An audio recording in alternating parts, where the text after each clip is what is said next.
I am coming. மக்களுக்கு விஜய் நடிப்பில் H Vinod இயக்கத்தில் உருவாகியிருக்கும் திரைப்படம் ஜனநாயகன். இதில் விஜய்க்கு ஜோடியாக பூஜா ஹெக்டே நடித்திருக்கிறார். வில்லனாக பாபி தியோல் நடிக்க மமிதா பைஜு முக்கியமான ரோலை ஏற்றிருக்கிறார். இந்த படம் சென்சார் பிரச்சனையில் தொடங்கி இணையத்தில் லீக்கானது வரை ஏகப்பட்ட பஞ்சாயத்துக்களை பார்த்துவிட்டது. சூழல் இப்படி இருக்க படம் எப்போது ரிலீஸ் ஆகும் என்பது குறித்து அப்படத்தின் தயாரிப்பாளர் பேசியிருக்கிறார். அரசியல் பிரவேசம் செய்த விஜய் ஜனநாயகன் படத்தோடு சினிமாவிலிருந்து ஒதுங்குவதற்கு முடிவு செய்தார்.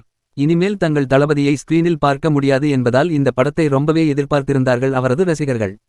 ஜனவரி மாதம் ரிலீஸுக்கு தேவையான அத்தனை நடவடிக்கைகளும் எடுக்கப்பட்டன.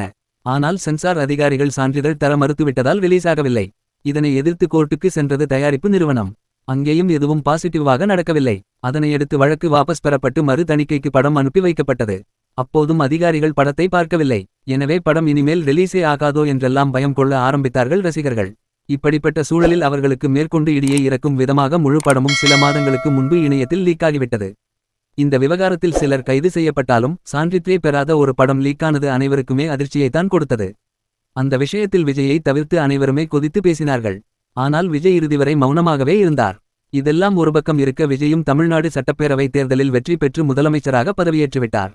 இனிமேல் அந்த படம் ரிலீஸ் ஆவதில் எந்த சிக்கலும் இருக்காது என்றே தெரிகிறது. முக்கியமாக படத்தின் டைட்டில் கார்டில் தமிழ்நாடு முதலமைச்சர் விஜய் என போடுவார்கள் என்று எதிர்பார்த்திருக்கிறார்கள். ஆனால் வரும் தகவல்களோ வேறு மாதிரி இருக்கின்றன. அதாவது ஜனநாயகன் படத்தின் டைட்டில் கார்டில் முதலமைச்சர் என்று போட வேண்டாம், வழக்கம்போல் தளபதி என்று மட்டும் போடுமாறு தயாரிப்பு நிறுவனத்திடம் விஜய் கேட்டுக்கொண்டதாகவும் சொல்லப்படுகிறது. இது பொதுவானவர்கள் மத்தியில் வரவேற்பை பெற்றிருக்கிறது. இந்நிலையில் ஜனநாயகன் படத்தின் தயாரிப்பாளர் நேற்று திருச்செந்தூர் முருகன் கோயிலுக்கு சென்று சாமி தரிசனம் செய்தார்.